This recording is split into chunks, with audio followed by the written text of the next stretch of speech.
Everyone, welcome you back for the case studies. That too, especially in the case of the MEMS. The first what we are taking is with respect to the BP sensors. Now, what is the need of going for the case studies? That we are discussing first with respect to the uh, MEMS, and also the before going into the what we can say the concept, or it may be the application with respect to the MEMS. Maybe in the case of the BP sensors, or it may be in the case of the microphones, or it may be in the auxiliary meters, or it may be in the gyro. First, we will discuss with respect to the previous. Each sensor class that faces a unique challenges. As we know that there are so many different types of sensors and as well as actuators are there. Depending upon the type of the actuators and also the sensors, even the application will also vary. The BP sensor is perhaps the simplest in terms of the complexity and as well as the mechanical and also the electrical element. However, the medical product therefore faces a what we can say the stringent rules and as well as the governing by the medical and also health industries. The microphone vibrations, or it may be the variations that too especially with respect to the pressure sensors, through which a quite lot more complex and also market filled with the existing products is also another major problem in the case of the product. The MEMS microphone to capture the market and the moment and share is a remarkable. The next product what we are discussing is with respect to the accelerometer. Accelerometers are the what we can say the arguably, or it which is at the high end product to which the MEMS technology enjoys a competitive advantages. However, the technology design for the successful accelerometer is highly the complex. The another product what we are discussing is nothing but the gyros. The gyros are perhaps the most complex product in terms of the technology and also design. It is required to vacuum encapsulation or sophistication with respect to the electronics and also high immunity and also environmental factors.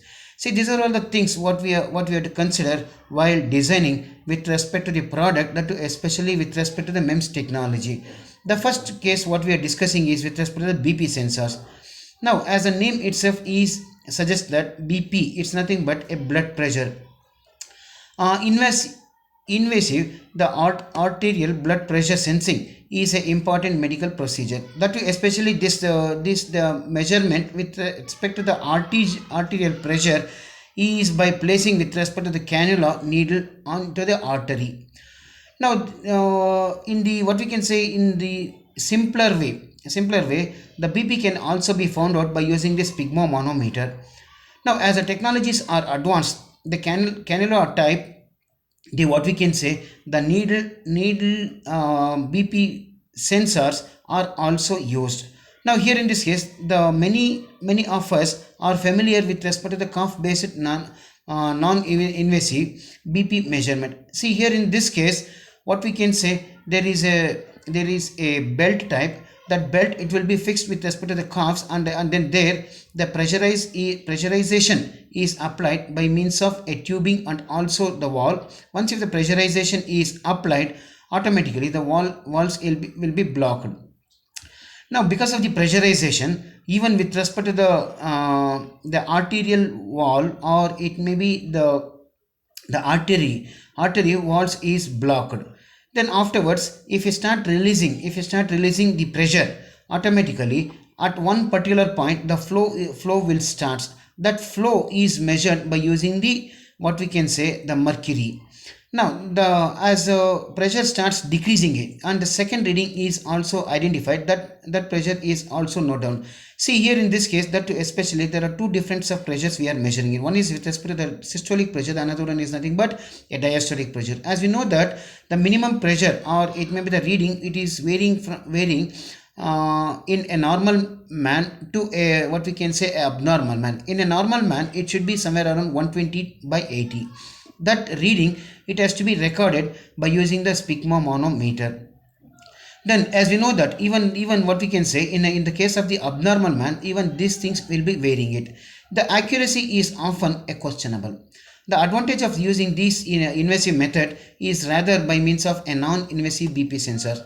See, here in this case, what we are using, the technology is also important. The intensive care, that too especially in the case of the operating room, and as well as the anesthesiology. Now, as a person is undergoing an operation at that time also, what we can say, he has to undergo a anesthesia. At that time, the BP, it should be monitored continuously.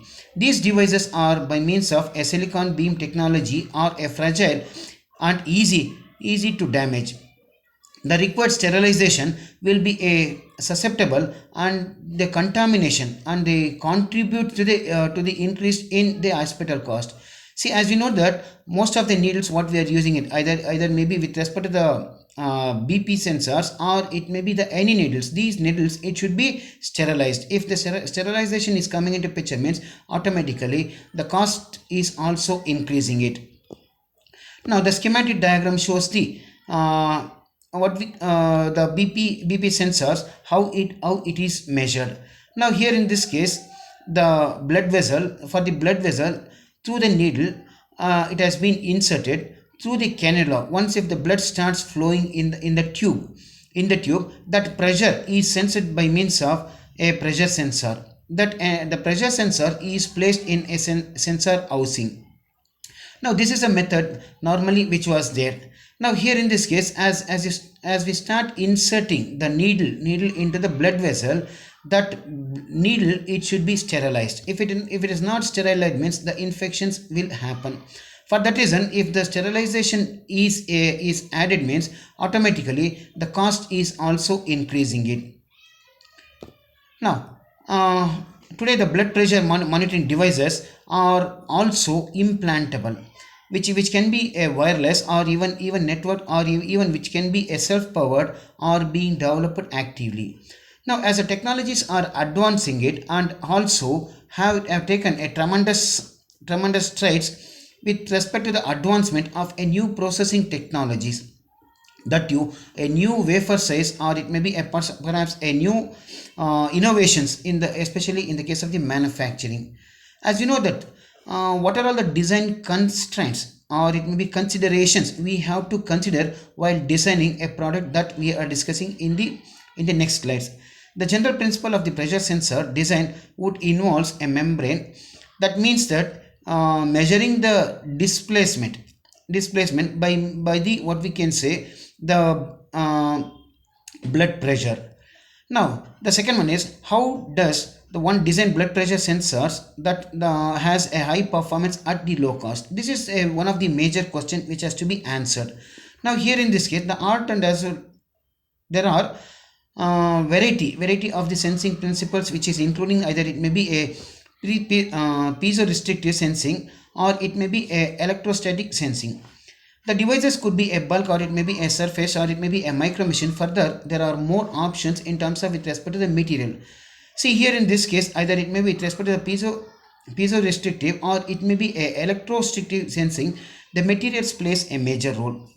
For example, in the case of the piezorestrictive, the sensing can be accomplished by the doping a bulk silicon resistors, or it may be a polycrystalline silicon resistors. Now, however, there are at least three problems if the membrane is very thin.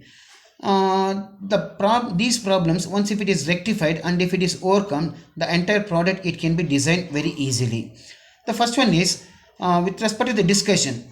As we know that the piezoresistive sensors are that the thickness of the dopant region should be a less than the half the thickness of the membrane.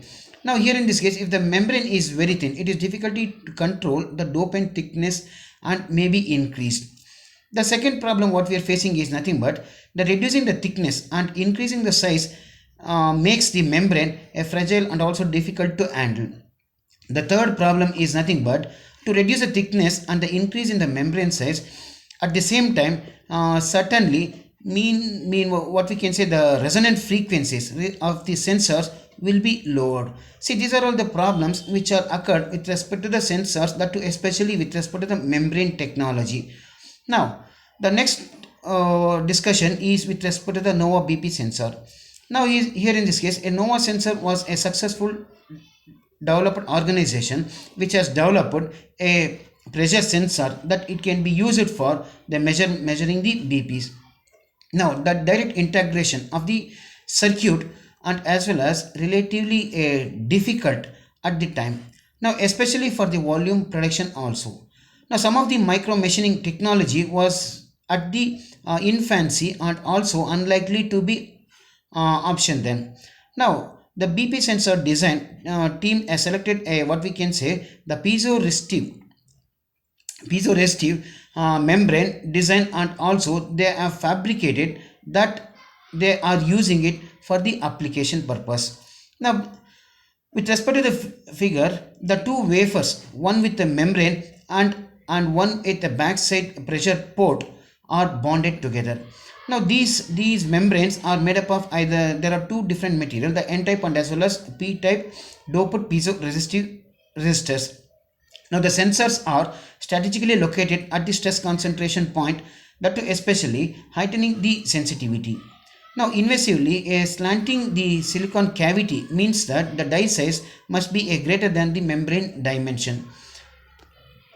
The schematic diagram shows the what we can say the membrane, how it has been placed with respect to the measurement of the BP sensor.